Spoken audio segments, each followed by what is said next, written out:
The reckless leap that propels you into unfamiliar territory is not merely a romantic catalyst for small-town reinvention, but a profound threshold demanding you confront the parts of yourself that have been conditioned to equate safety with stagnation and vulnerability with failure.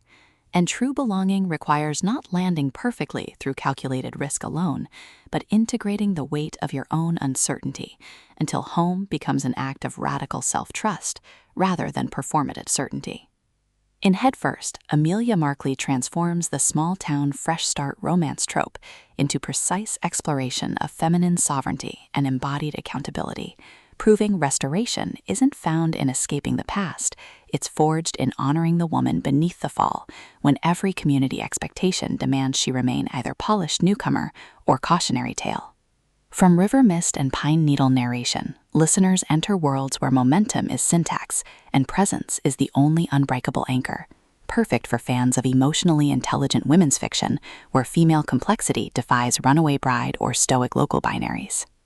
When Alara Vance arrives in Canyon Creek, expecting to rebuild through disciplined control, she discovers Julian Thorne's unexpected steadiness mirrors the exact suppression he's endured beneath years of curated stability, and his quiet refusal to enforce rescue dynamics creates space for connection defying savior hierarchy. Navigating shared vulnerability and buried attractions, Alara realizes this plunge isn't about escape, but recalibration, with Markley avoiding reducing Alara to chaotic arrival or Julian to steadfast anchor, instead crafting radical reciprocity within constraint, where trust is earned through honoring boundaries, even as healing blurs them. And audiobook narration amplifies this alchemy by capturing Alara's disciplined composure fracturing into clarity, and Julian's guarded intensity revealing warmth beneath vigilance, making listeners feel seismic shifts of souls learning some landings can only be claimed when you stop letting perfection define their validity.